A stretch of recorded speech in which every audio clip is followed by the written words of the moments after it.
full wood, baby. That's what it is. It's the New Jersey full woods. Whether it's Miles Wood, Scott, I'll give you a Wedgwood, or Mackenzie Blackwood. He should have black pads, full black set of gear. He should, like Wedgwood does. It's the opposite. Like Wedgwood, right. Yeah. Because the Bruins, they ain't getting anything by that wood. And I'm not going to completely say that he stole the game, but I'm going to say he was a major factor in the game, as was the Bruins' lack of offensive finish in the game, whether it was at 5-on-5 or even strength. Boston Bruins lose 1-0 to the New Jersey Devils on Sunday evening. This is Morning Brew with Jaffe and Razor. All right, so after the Buffalo game, Razor, we both agreed how big of a game this game was going to be. The statement, moving on, getting in a run, right? Doing all that stuff. With that said, where do you stand now? I mean, the sky can't be completely falling, but I'll tell you what, it doesn't feel good, though. It does not feel good losing that game, at least for me. No, it doesn't feel good losing. You want this team to go on a run like they started the season, like they went on a run last January. The January they went to the finals, 19, they roll off 19. You want them to get on a 19-game winning point streak. That's where we're at with this group. That's kind of what you're waiting for. But that being said, I thought they played okay. You know, I think they worked, they had opportunities, they took it to them at the end again. They had a lull in the second period. Yarrow played very good in that time. Again, you're going to have those on back-to-back games, which this was a back-to-back game. I'm not as doom and gloom as I've been in maybe in a couple of the other games because of the effort and because they're close and because guys are coming back and getting healthy. But certainly if you want to just focus in on the offensive production and their inability, that's becoming more doom and gloom. Okay. All right. Let me ask you this, though. And I want to, we've talked about this at length. I want them to win. Yeah, we're beating it like a dead horse, right? Dead horse, right. All right. But you squeak by Buffalo. Linus Ullmark, I get it. But you squeak by him. Mm-hmm. You have trouble with the Devils. I'm being kind. You're 1-3-1 against them this year. You haven't scored an even strength goal against them this year. And you look at the Eastern Division standings, who's at the bottom of it? It's those teams. Mm-hmm. So the question is, I get why fans are not just concerned, but a bit uncomfortable. Uncomfortable is not even the right word. What are they? My first thought was perplexed or surprised or just unable to comprehend why. Okay. Because that was going to be the strength, right? We going into this season, this weird 56-game season, we're looking at the top three lines saying, wow, they might put this together. So how long do you wait for it to be the strength again? Well, no, I think how long do you wait? It's not the strength, and we've talked about it here now. It's certainly not the strength. We were concerned about the back end. The back end is the strength of this team. The goaltending is the strength of this team, and the forwards are lagging more and more every game. I find that they're further away from the steps that Charlie McAvoy and the defense are taking, the young defense, compared to where the offense is going and coming. Where's it going to come from? I don't know, because without Brad Marchand, who's still out on the COVID protocol list, hopefully by Monday or Tuesday, if he has enough tests, negative results, he'll be okay to play. But regardless of that, this is another example of needing somebody else outside of the top line to step up. Anders Bjork did. He did. He didn't finish, but he stepped up. Well, and I would go to that top line. With Frederick on there, that's not a top line. It's a different. Okay. Right. All right, fine. Let's call it the top guys. The power play. The power play. And I don't disagree what you said after the game when we were doing posts together on Nesson about how the power play did a lot of right. They did everything right except score. On that 4-minute one. The 4-minute one, they played that well. Right, did that well. There was an extended shift. I don't have their ice time up on that shift. On that, they easily were out there 2+ minutes, which started to Yeah. concern me a bit because if there was that one turnover and the Devs went the other way. With that said, the Devils' penalty killers were gassed too. Yeah, it got to that point. But they didn't score. They didn't score that goal. So I get it why fans are getting uncomfortable now. Mm-hmm. I do. I don't think I'm not BSing. I'm not, pandering or whatever. I don't think either you or I are what you would call overt homers. You're honest as could be. Fans might not like hearing certain things. Like, for instance, that was the correct call that was made to nullify the Bruins' goal. Mm-hmm. Of course, I want them to score, same way you do. But it was the correct call. But my point is, I've been trying to keep positive, and it's going to come around. It's going to come around. But in a 56-game season where we're at halfway through, I'm like, I don't know anymore now. It's funny, the last couple of games, and I know there's going to be some fans raised who are going to be like, I could have told you that forever. I get it. Don't give me that crap. All right. But I see it now where I'm starting to be, very concerned about the lack of offensive output by this team. I've been optimistic. I'm always going to side to the guys figuring it out for the most part, especially a talented group like this, a group that's proven, a power play that's proven to be able to score. When you have a David Krejci, Bergeron pass. But they had Torrey Krug. They had Torrey Krug on that power play, right? Sorry to interrupt you. Go ahead. No, and that's where you go to. And the issue with that is Torrey's not coming through the door. That's not changing. So, okay, how do we make those adjustments? I think those guys on the ice are good enough to make the adjustments. I thought at the point where they were humming on the power play, where it was cooking, and it's still 11th in the league, it's in the top third. It was in the top 4 or 5 for quite a bit of time at the start. Mm-hmm. And I thought those guys were taking pride in the fact that Torrey's not here, and we can still do this. We can do this with anybody, the guys that are still here. And you get a little more concerned about their adjustments that they're making possibly on that power play. And, where is David Pastrnak shooting the puck from? Where, when you compare it to where Ovechkin or a Matthews or a Stamkos is shooting it from, it has that changed? And why has that changed? Yeah, I don't know. And I don't have the answer. We watch it, and it looks the same for the most part, but there's obviously something that's not clicking. Yes. Yeah. And that goes to the team as well. I thought they missed the net 3 or 4 times in the second period where, hey, maybe it's not going in on Blackwood, but you need to get it on net and maybe bang a rebound in. You can't make it, you can't allow him to get away with a mistake here or there that I thought they did in the first 2 periods. Mm-hmm. And then he settles in, and he's gonna, you're gonna start feeling good if guys are missing the net and you feel like they can't score on you. Yeah, I don't even want to go into it anymore because we talked about it last time about you feeling really good against certain teams or not against certain teams. And Blackwood is but he is locked in with the Bruins. No, but playing against, he is locked. And I said in the elevator on the way out of there tonight, listen, Scott Wedgwood stopped 40 shots against this group too. So at some point you have to start looking at the offense and who's shooting the puck and where they're shooting it from and what kind of opportunities they're actually getting and dig into that a little bit more. Because Scott Wedgwood's not Mackenzie Blackwood. No, not at all. So the Bruins to the power play, just to hammer that a little more, discuss it a little more.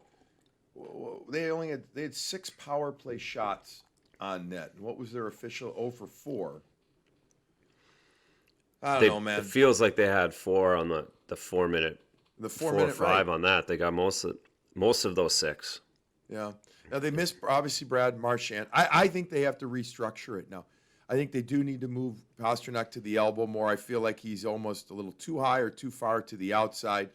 The bumper has been taken away for some reason a lot more. The Bruins aren't zipping the puck. They did on the double minor at times, but remember that one of that first Devils power play that we saw in this game? It was the second period. Yeah, they dominated it. Oh my God!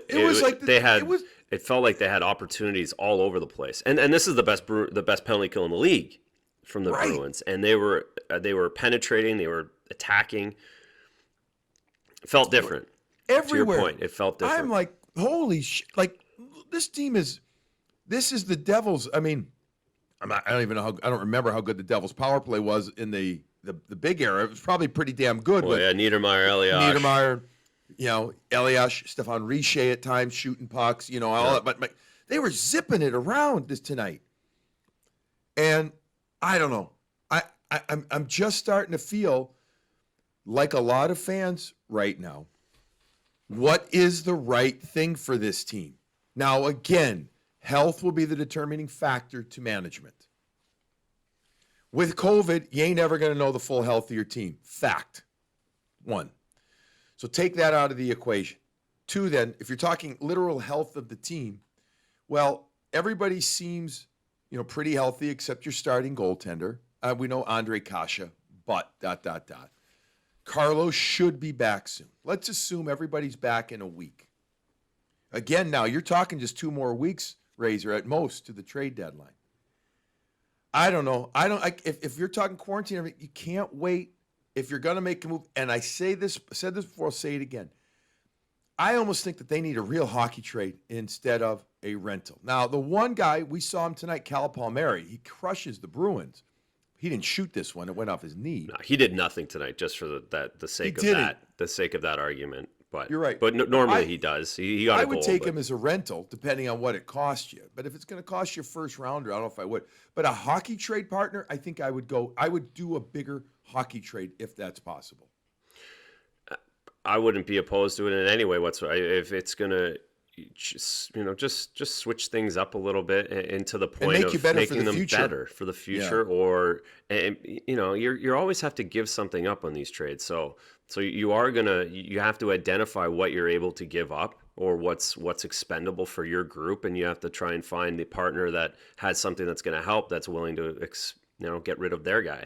And I would imagine that we're getting closer to that. I would imagine throughout the league, everyone's identifying that. That's what GMs are doing around the league at 10 o'clock on a Sunday night. They're looking at their lineup. They're thinking about other players that can help make them better, that they can and get rid of players that they feel that they're not going to miss as much as the guy coming in. Do you feel different about this team's legitimate chances after the last few games, which is fun again because they're actually 3-0-1 coming into this game. Mm-hmm. But again, one of them was a struggle-ish against Buffalo, and now you've got this game against Jersey. You got Jersey again on Tuesday. Does it change your perspective on this team about really being able to make a legitimate run? And this might be the homer side, but it doesn't, to a point where you're not a homer, so don't. I'm being honest. No, I know. So the fans know you're not a homer. But no, but, I'm far. I played. I get it. I get. But I don't. I think you need to get in this dance, and no more than any year than this year is getting into the top 4. And you look at Philadelphia, who was supposed to be a wagon. Look at their struggles. This is not easy. These 56 games are not easy. I think if you get some healthy guys, I think in a 7-game series, I still like the fact that you have Patrice Bergeron, David Krejci, and Charlie Coyle down the middle. And I understand that not all 3 of those guys have clicked together at any point this season, but I feel like it's still in them. I feel like you match up with those 3 guys as well as the other teams in your division. And Tuukka Rask, listen, you have Tuukka Rask. If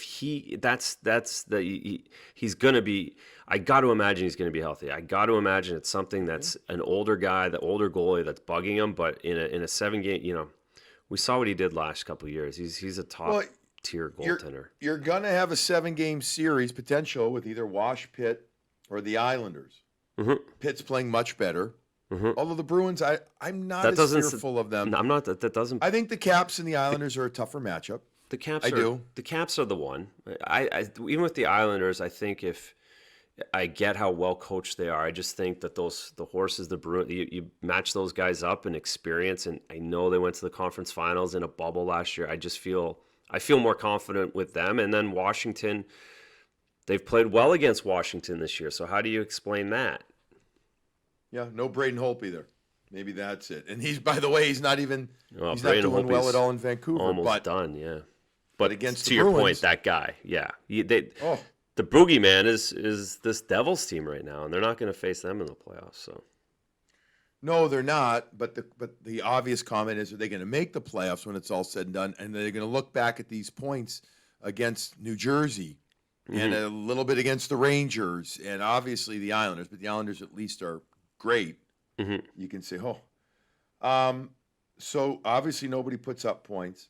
Fourth line was much better, much more of an identity, much more of a consistency, I would say. That was the key for me. They were consistently effective. They only played 8 to 10 minutes each.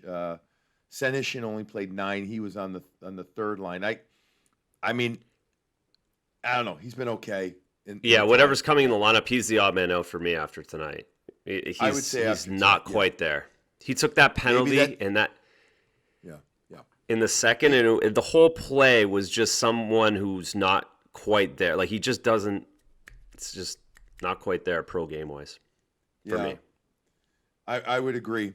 I don't know what I would do on the back end yet. I mean, obviously, if Carlo's healthy, he's coming in. But if he's not just yet, I mean, Zaboral played 1747. He was cleaner. He was more assertive, more aggressive. He was cleaner in his game. He was.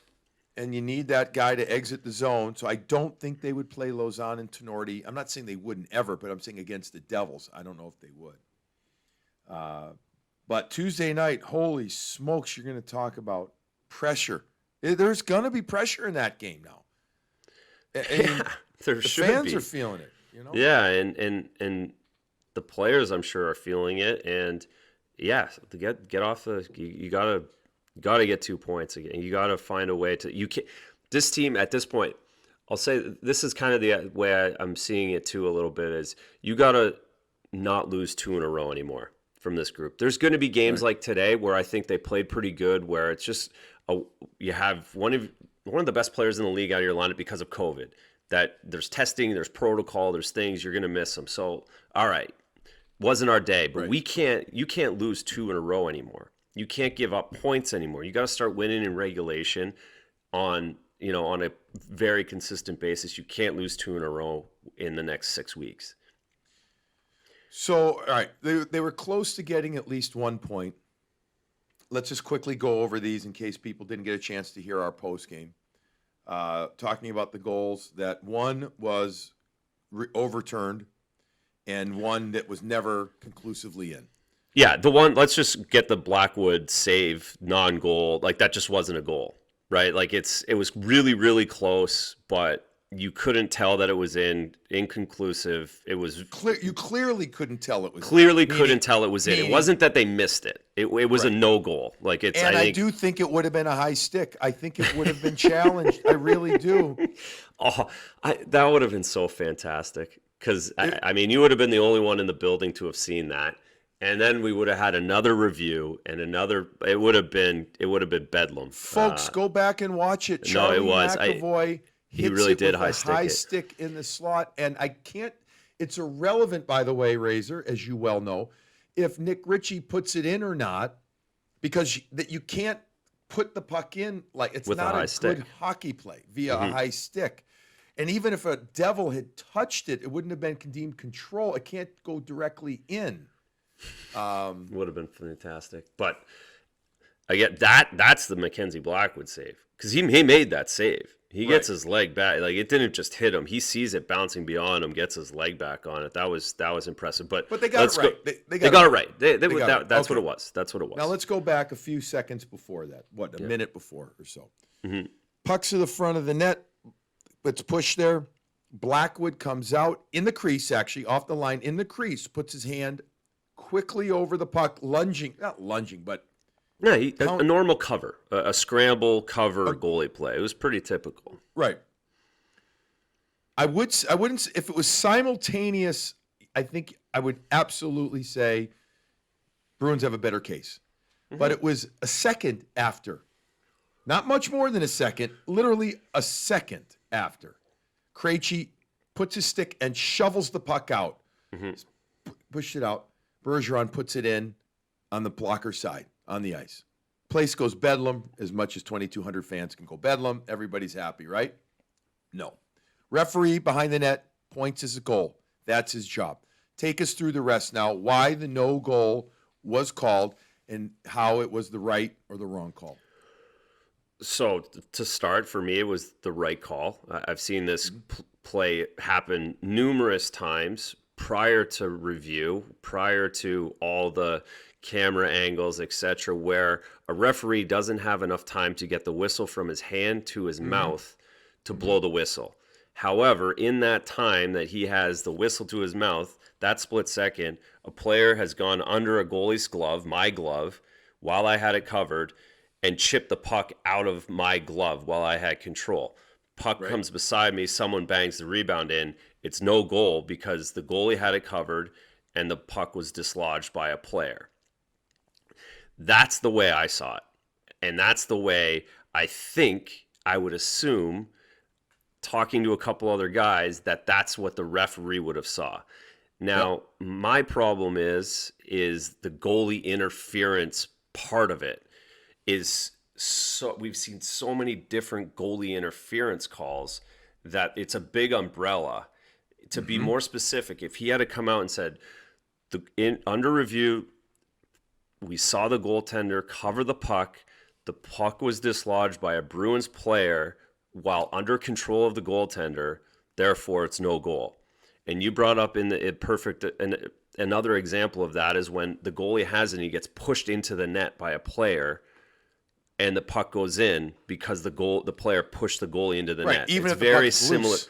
It's a very similar situation to what happened today. And in those respects, I thought it was if the puck was if Mackenzie Blackwood's about to cover it, doesn't have control, and Krejci goes underneath, I don't think that's not goalie interference if he goes through the goalie after that. No, you're allowed to go You're for the allowed puck to go in that, for the puck. If it's free. That's if right. It's free. And if it's free, he's allowed to hit the goalie and go for it. I don't think that was what the intention of the interference. Now, they didn't explain that, which is always the issue, that we don't necessarily get the perfect explanation from the referees in real time. And that's hard for them to do as well because they have so much going on.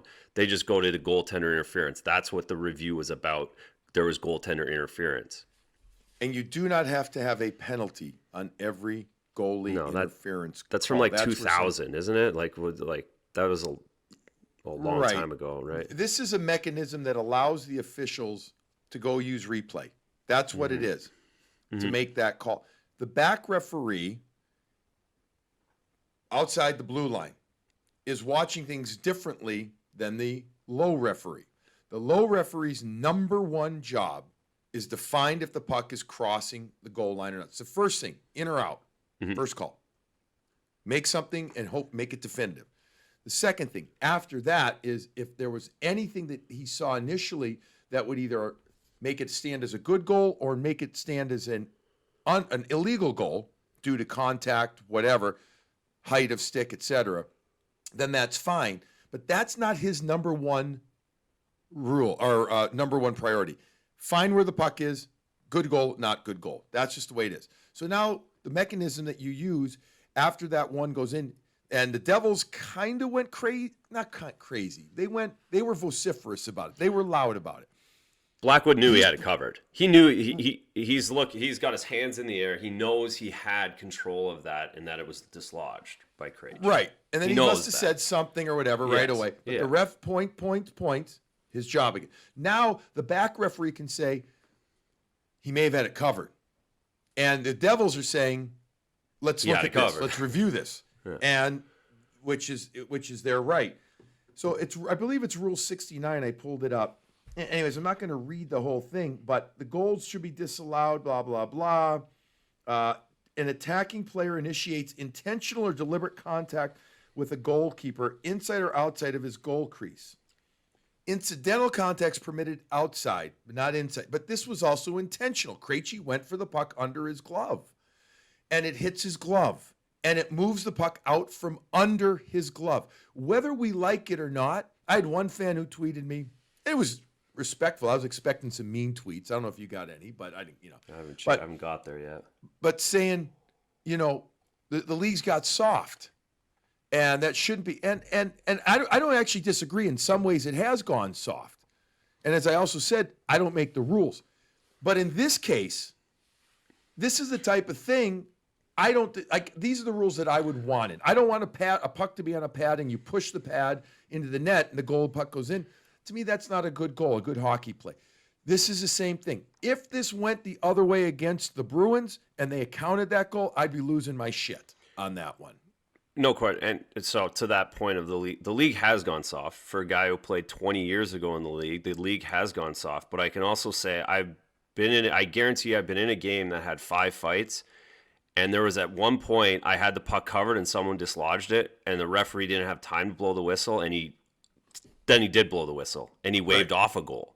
Right. So this is a situation where it's not about being soft, and that's the issue that I have with it though, is that people have associated goalie interference with softness. This wasn't that goalie interference. It wasn't that type of goalie interference where you nudge a goalie and 2, 3, 4, 5 seconds later the goal goes in, and that's not this situation. This is the wording's a little. The goalie interference wording is different for me. I'd like this to be called, maybe not illegal, the right word, but inappropriate goalie contact might not also be appropriate given the time that we live in.